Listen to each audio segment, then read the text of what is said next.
You are listening to Historyman, a project of ekbarnes.com, where we walk in the footsteps of heroes and proclaim freedom reigns. On today's podcast, we are featuring Dr. Erick Nason, a resident of Sumter, South Carolina, and the author of In the Presence of Wolves, The Adventures of Ranger Jacob Clark. Welcome, Erick. Thank you, sir. Thank you for having me. Erick, well, we were talking before we started the podcast about how you got into the Revolutionary War. You were telling me where you grew up at.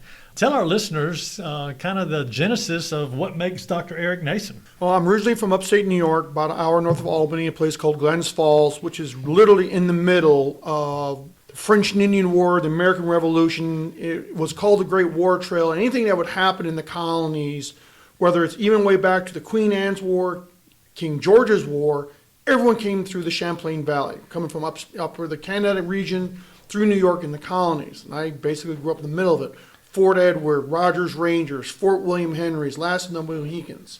That's where I grew up. So as a young child, I'm immersed in living in the forest, living in the woods. So as I got older, my passion for history, and it's military history. As much as I like everything about history, it was always been military history. Drove my parents nuts. They wanted me to go do something else, but I always got into military history, which led me to join the service. So from there, I became a ranger, a true ranger. I went into the Army, joined the 2nd Ranger Battalion. I was out there for about 3 years, and I decided to volunteer to the next step and go to Special Forces training. So my good friend, Ranger buddy, also a passion for history, goes, hey, here's a hobby you should try.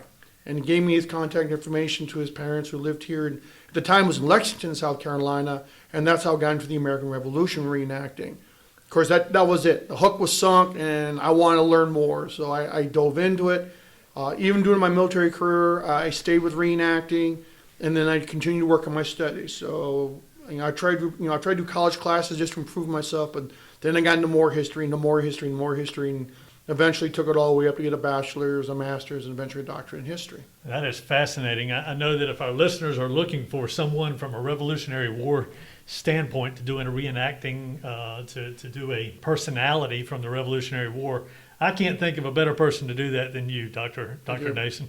You did a great job. I was actually able to go to the Francis Marion Symposium down here in Manning a couple weeks ago, and you were one of the headline speakers there, and you did a fantastic job. And I came away not only with knowledge, but I came away with an enthusiasm and a passion that it exudes off of you when you give your speeches and you give your reenactment, and I appreciate that. Oh, I appreciate it.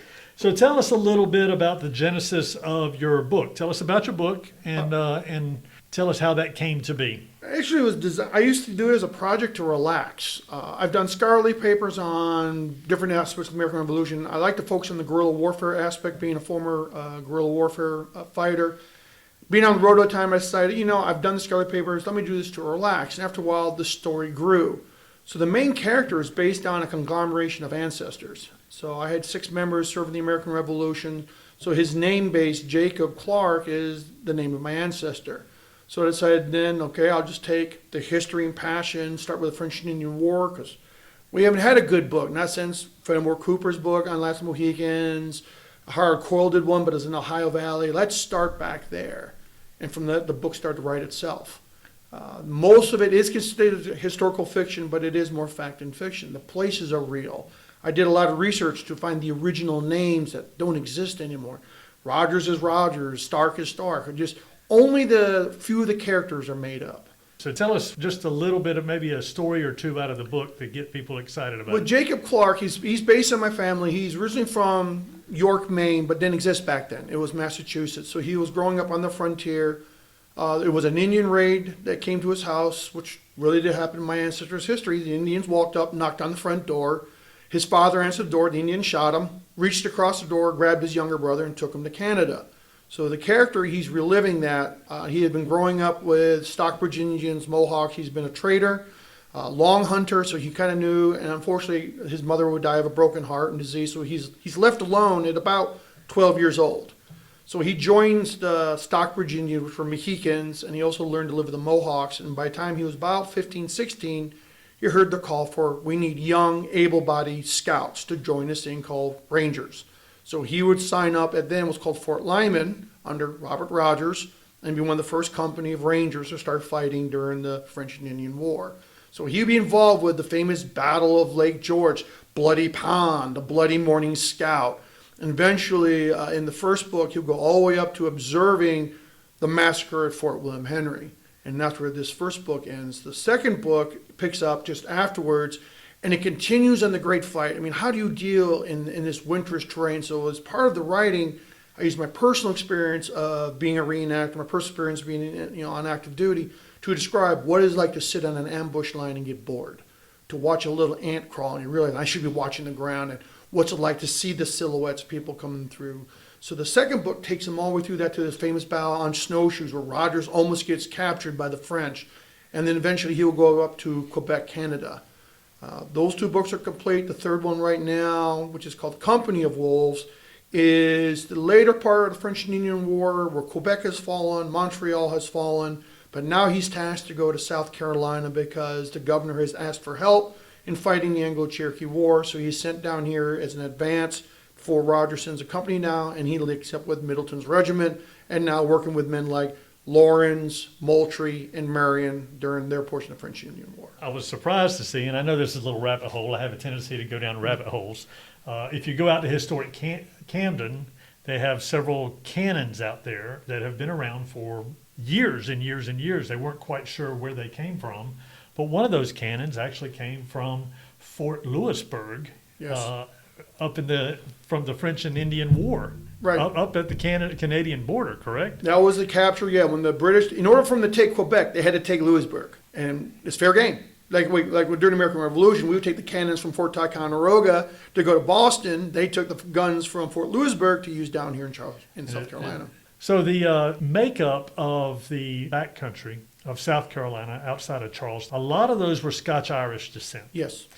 Tell me the makeup of the people from a religious standpoint of upstate New York. Very similar. For the most part, they're Puritans and Quakers. It's religious freedom. They all would come over to the colonies. They come into Plymouth, and from Plymouth, of course, they went up into Massachusetts and Maine.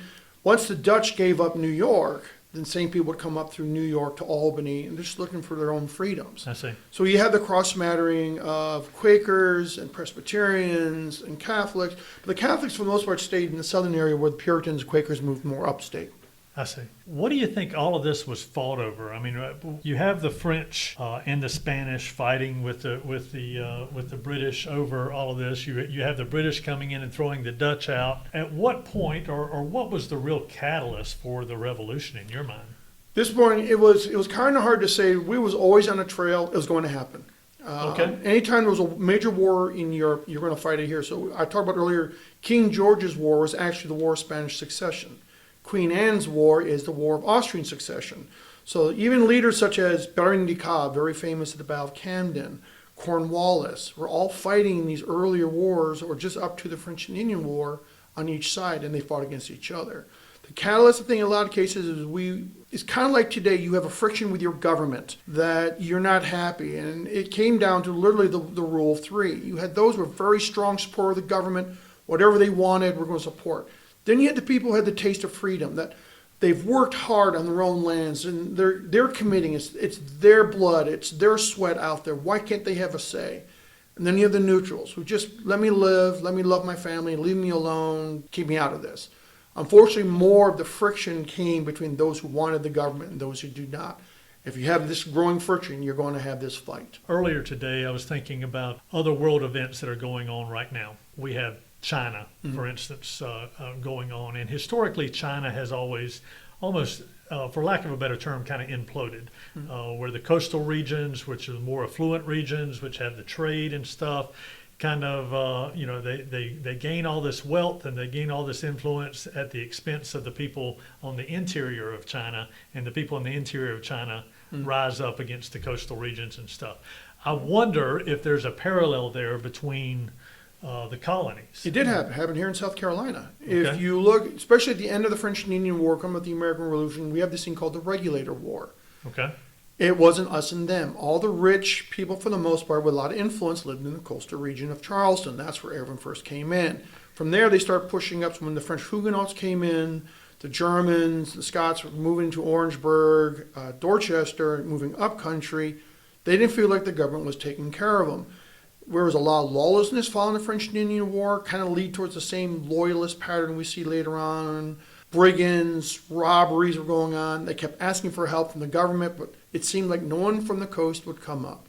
So they took matters into their own hands. And that led to what was called the Regulator War, which was about a 10-year period between the French and Indian War and the American Revolution that they fought for their own. It was a mini civil war because those who had the coastal regions and all the plantations didn't seem to mind that these little dirt farmers were trying to eke it out up here on the frontier with the Cherokee raiding and everything else.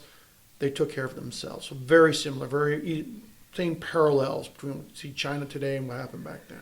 Tell me, what's a fascinating story that you've run across in your studies here in the back country of South Carolina, or in the South Carolina? It's always hard, yeah. It's here. The Southern Campaign is so interesting and it's so overlooked, and there's so many individual, unique stories on what it took to be a partisan, especially being somebody who served with guerrillas overseas and everything else. The fact that you're willing to, you're risking not only your own life but your family lives. All the different lives of these men. Peter Ory, I love following Peter Ory, was the fact that he was Marion's cavalry officer, but yet he's not very good at riding a horse.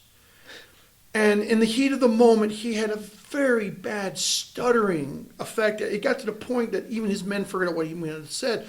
But it was enough that for a leader, he had come up through the ranks, he had served in the Continentals, and then when Marion selected him as part of his partisan leader, that he was Marion's strongest supporter. And he wrote such well. He's what we refer to, if we want to know what Marion did, look what Peter Ory wrote about, not Weems or anything like this, because he was so devoted.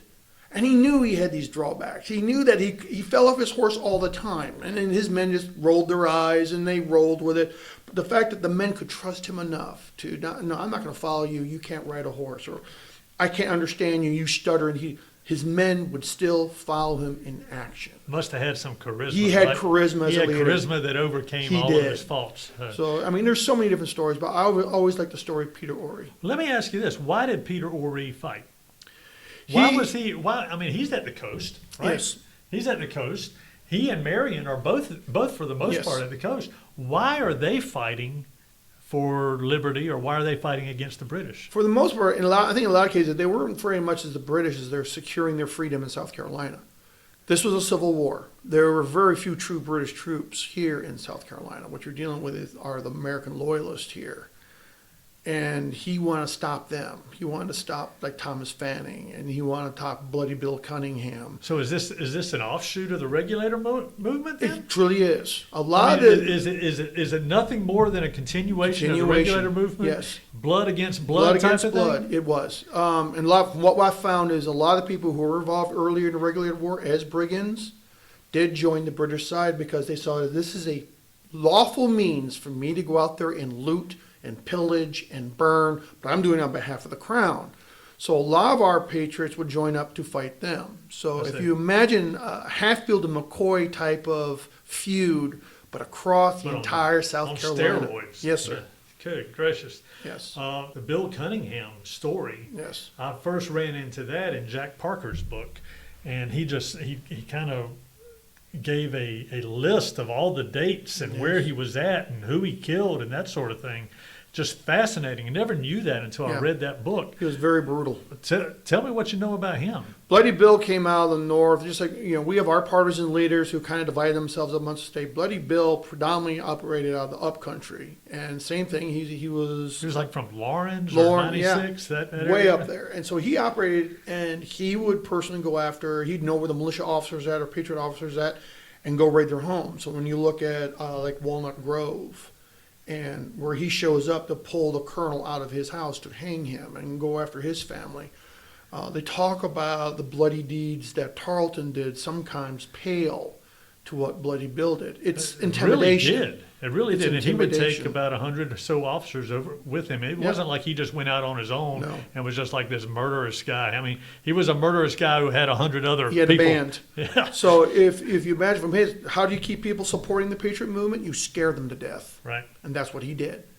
if you continue to fight for the Patriots, I'm going to come find you. And you're going to be gone, but I'm going to find your family. But it's interesting that he was actually a patriot at the beginning of the war. Yes, he did. And then he got into a little bit of trouble, got whipped, Yes, got flogged. Yes. And then he just said enough of that, and then went over to Georgia and joined up. Joined over, yep. And then he ended up at the end of the war. I think he ended up in Florida, and then Cuba, and then and died in the Bahamas somewhere. And very interesting story. He only lived to be about 31 years old, but came back. Man, he had a bloody. It was same with Mackenzie. Mackenzie was actually a member of the 2nd South Carolina. He was a Continental. Okay. He did something wrong, and Marion had him flogged. So when the city fell in 1780, and he asked, okay, who wants to switch sides? He threw his hand up and was like, I will lead your people. And his sole goal in life was to get Marion. So as Marion was operating with his partisans, Mackenzie was leading his people. And eventually gets towards the end that he has no choice but to join Marion's side again. Because he realized, okay, the war is ending, I better make a choice. So here's another one of those interesting little forks in the road of history where one guy, again, same reason, he was flogged, changed sides, has to change sides again. So I bet that was an awkward. It was very awkward. But didn't he and his group or his contingent of men, didn't they fight very well towards the end? They still fight well. Even Marion had to admit that they did a good job. Yeah, but I it's still, how do you trust somebody? How do you trust them? I mean, they're in line with you with loaded weapons, and you're like, are they going to turn against us or what? You almost as a commander go, okay, I need about 20 guys over here on our flank to kind of keep an eye on. Keep an eye on those 5 and right there with you. Yes. Yeah. So. Well, this is very interesting. Thank you so much. Let me ask you this, though. What does liberty mean to you? There's so many different things. Coming from a veteran who has seen 20 years in special ops, I've actually been in a place, I've seen the liberation of Mosul.